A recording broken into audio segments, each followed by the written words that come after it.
ജീവിതത്തിൽ വിജയിക്കുക അല്ലെങ്കിൽ ജീവിതത്തിൽ വിജയിച്ചവർ എന്നുള്ള ടേമുകൾക്ക് നാം മനസ്സിലാക്കുന്നതിലും അധികം അർത്ഥങ്ങളുണ്ടെന്ന് തോന്നിപ്പോകാറുണ്ട്. ജീവിതം എന്നൊരു പദവും വിജയം എന്ന മറ്റൊരു പദവും കൂടിയാണല്ലോ ഇവിടെ ചേരുന്നത്.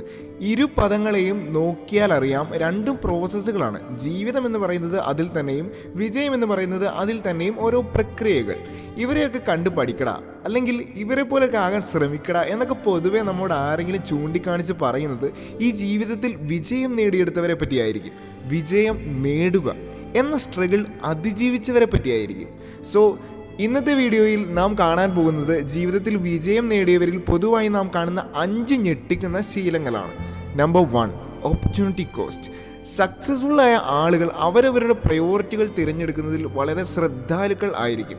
അവർക്കും എല്ലാവരെയും പോലെ തന്നെ ജീവിതത്തിൽ ഒരുപാട് ഉത്തരവാദിത്തങ്ങളുണ്ട്. പക്ഷേ അവരുടെ ഓരോ ഉത്തരവാദിത്വവും അവരുടേതായ എത്രമാത്രം എനർജിയും ടൈമും ഡിമാൻഡ് ചെയ്യുന്നുണ്ട് എന്ന കാര്യത്തിൽ അവർക്ക് നല്ല തിരിച്ചറിവ് ഉണ്ടായിരിക്കും. ഈ കാരണം കൊണ്ട് തന്നെ അവരുടെ ഓരോ ഉത്തരവാദിത്തങ്ങളിലും അവർ എടുക്കേണ്ടി വരുന്ന അധ്വാനത്തെ പറ്റിയും ലഭിക്കാവുന്ന നേട്ടങ്ങളെ പറ്റിയും അവർ നന്നായി അനലൈസ് ചെയ്യും. ഓപ്പർച്യൂണിറ്റി കോസ്റ്റ് എന്ന് പറയുന്നത് നിങ്ങൾ ഏതെങ്കിലും ഒരു ആക്ടിവിറ്റിക്ക് വേണ്ടി ചിലവഴിക്കേണ്ടി വരുന്ന നിങ്ങളുടെ സമയത്തിൻ്റെയും പണത്തിൻ്റെയും ആകെ തുകയാണ്. ഒരു ഉദാഹരണം പറയുകയാണെങ്കിൽ, നിങ്ങൾക്ക് ഒട്ടും താല്പര്യമില്ലാത്തൊരു ജോലി ദിവസത്തിൽ 8 മണിക്കൂർ നിങ്ങൾ ചെയ്യേണ്ടി വരികയാണെങ്കിൽ നിങ്ങൾക്ക് തന്നെ വളരെ പ്രൊഡക്റ്റീവ് ആൻഡ് ഫ്രൂട്ട്ഫുള്ളായി മാറ്റിയെടുക്കാവുന്ന സമയത്തെ നിങ്ങൾ സാക്രിഫൈസ് ചെയ്ത് കളയുകയല്ലേ. അതുകൊണ്ട് തന്നെ നിങ്ങൾക്ക് ഒരു സക്സസ്ഫുള്ളായ ആളാവണമെങ്കിൽ ഷോർട്ട് ടേമായ കംഫേർട്ടുകളെ വിട്ട് ലോങ് ടേം കംഫേർട്ടുകൾക്ക് വേണ്ടിയുള്ള ഉത്തരവാദിത്തങ്ങൾ ഏറ്റെടുത്ത് തുടങ്ങണം.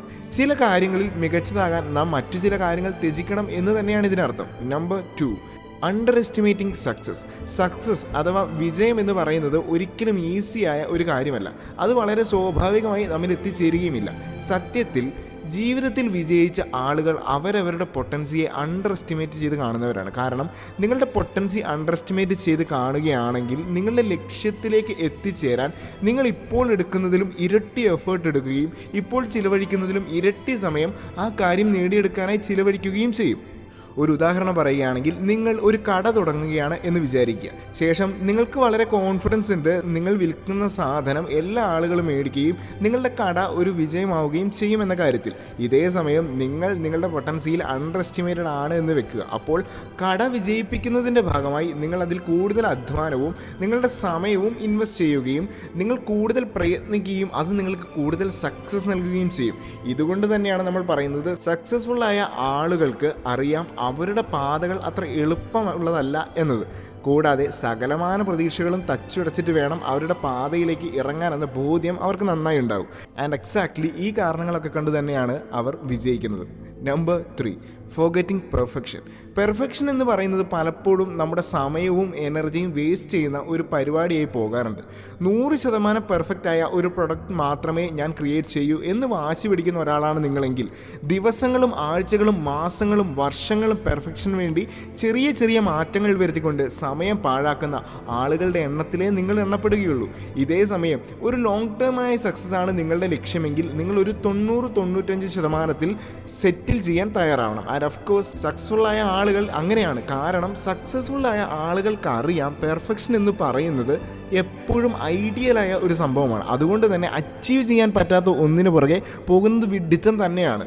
ഇതുകൊണ്ട് തന്നെ ഇങ്ങനെയുള്ളവർ 95% എന്നൊരു നിലവാരത്തിലെത്തുമ്പോൾ ബാക്കിയുള്ള 5% ഇംപെർഫെക്ഷൻ സംഭവിക്കട്ടെ എന്ന് തന്നെ അങ്ങ് ചിന്തിക്കും. കാരണം അവർക്കറിയാം ഈ അവസാനത്തെ 5% ഒരിക്കലും നിങ്ങളുടെ വർക്കിൻ്റെ ഔട്ട്പുട്ടിനെ അഫക്റ്റ് ചെയ്യാൻ പോകുന്നില്ല എന്ന്. 95% എന്ന നിലയിൽ എത്തുമ്പോൾ നിർത്തുന്ന ഒരു ശീലത്തിലേക്ക് വളരുക. ഒരു പക്ഷേ നിങ്ങൾക്ക് ഇതിനേക്കാൾ ഉപരിയായി കൂടുതൽ സമയമെടുത്ത് കൂടുതൽ പ്രയത്നം നൽകി ചെയ്യാൻ സാധിക്കുന്ന മറ്റ് ജോലികൾ ബാക്കിയുണ്ടായിരിക്കും. നിങ്ങൾക്ക് തിരുത്താനാകുന്ന തെറ്റുകൾ എപ്പോഴും അവിടെ ഉണ്ടാകും. പക്ഷേ നിങ്ങളുടെ ചാൻസ് എന്ന് പറയുന്നത് അത് നഷ്ടപ്പെട്ടതാണ്. So always give your priority to chances rather than perfections. Number 4, breaking routines.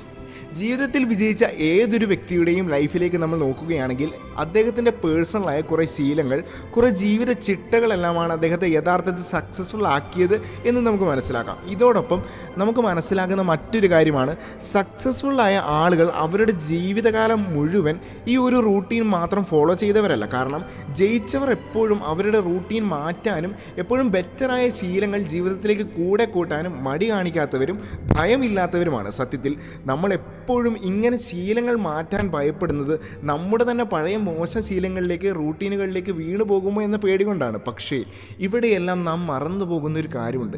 കൃത്യനിഷ്ഠമുള്ള ഒരു റൂട്ടീൻ്റെ യഥാർത്ഥ ധർമ്മം എന്ന് പറയുന്നത് നമ്മളെ വളരാൻ സഹായിക്കുക എന്നുള്ളതാണ്. അതുകൊണ്ട് തന്നെ ഏതെങ്കിലും ഒരു കാര്യത്തിൽ നാം മികവ് പുലർത്തുന്നുവെങ്കിൽ നാം അതനുസരിച്ച് ഇനിയും വളരാനുള്ള പുതിയ റൂട്ടീനുകൾ ക്രമപ്പെടുത്തുകയും പുതിയ ശീലങ്ങൾ അതിലേക്ക് ആഡപ്റ്റ് ചെയ്യുകയുമാണ് വേണ്ടത്. ഈ ഒരു മെത്തേഡിലൂടെ നമ്മുടെ ലൈഫ് കൂടുതൽ പ്രൊഡക്റ്റീവ് ആവുകയും അല്പം കൂടി വേഗത്തിൽ സക്സസ് ആവുകയും ചെയ്യും. Number 5, productivity peaks.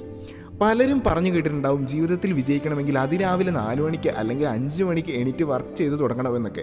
പക്ഷേ യഥാർത്ഥത്തിൽ അങ്ങനെയല്ല വേണ്ടത്. നമ്മൾ നമ്മുടെ പ്രൊഡക്ടിവിറ്റി പീക്ക് ടൈം ഏതാണെന്ന് കണ്ടെത്തണം. അതായത് കുറേ അധികം ആളുകൾക്കും അവരുടെ പ്രൊഡക്ടിവിറ്റി ഏറ്റവും ഉയരത്തിൽ എത്തുന്നത് അതിരാവിലെയാണ് എന്ന് സാക്ഷ്യപ്പെടുത്തിയിട്ടുണ്ട്. അങ്ങനെയുള്ളവർ മോർണിംഗ് ടൈം അവരുടെ പ്രൊഡക്ടിവിറ്റി പീക്കായി തിരഞ്ഞെടുക്കുകയും ആ സമയത്ത് കൂടുതൽ വർക്ക് ചെയ്യുകയും ചെയ്യും. പക്ഷേ എല്ലാവർക്കും അങ്ങനെ ആയിരിക്കണമെന്ന് യാതൊരു നിർബന്ധവുമില്ല. ഒരു പക്ഷേ നമുക്ക് കൂടുതൽ സമയം ലഭിക്കുന്നതും കൂടുതൽ വർക്ക് ചെയ്യാൻ ഉച്ച കഴിഞ്ഞുള്ള സമയത്തായിരിക്കാം, അതുമല്ലെങ്കിൽ രാത്രി ഒരുപാട് വൈകിയായിരിക്കാം. ഇങ്ങനെയുള്ള അവസരങ്ങളിൽ സക്സസ്ഫുൾ ആയ ആളുകൾ പൊതുവായി സ്വീകരിക്കുന്ന ഒരു കാര്യമുണ്ട്. അവർക്ക് ഉചിതമായ ടൈം സ്വയം കണ്ടെത്തും. അല്ലാതെ പൊതുവായുള്ള കാഴ്ചപ്പാടുകൾക്ക് ഒപ്പം പോവുകയോ മറ്റുള്ളവരുടെ സജഷനുകൾ സ്വന്തം ജീവിതത്തിലേക്ക് അപ്പാടെ സ്വീകരിക്കുകയോ ചെയ്യില്ല. നിങ്ങളുടെ പ്രൊഡക്ടിവിറ്റി പീക്ക് കണ്ടെത്തേണ്ടത് നിങ്ങൾ തന്നെയാണ്. കാരണം ഇത് നിങ്ങളുടെ റൂട്ടീനാണ്. ഈ റൂട്ടീനിൽ തീരുമാനമെടുക്കാനുള്ള 100% അവകാശവും സ്വാതന്ത്ര്യവും നിങ്ങളുടേത് മാത്രമാണ്. സോ നമുക്ക് വളരാനാകുമെന്ന് ഉറപ്പുള്ള ഒരു സമയം ഇതിനായി കണ്ടെത്തി ആ സമയത്ത് കൂടുതൽ വർക്ക് ചെയ്ത് സക്സസ് ആവാൻ ശ്രമിക്കുക. നമ്മൾ തന്നെ രൂപപ്പെടുത്തിയ ഒരു റൂട്ടീൻ ആകുമ്പോൾ അതനുസരിച്ച് ജീവിതശൈലി തന്നെ മാറ്റാൻ നമുക്ക് സാധിക്കും. And finally the key to success is to focus on the goals, not on the obstacles. പ്രയത്നിക്കുക, കഠിനാധ്വാനം ചെയ്തുകൊണ്ടേയിരിക്കുക. സക്സസ് അത് നിങ്ങൾക്കുള്ളത് തന്നെയാണ്. Stay strong, stay inspired, inspiring freak.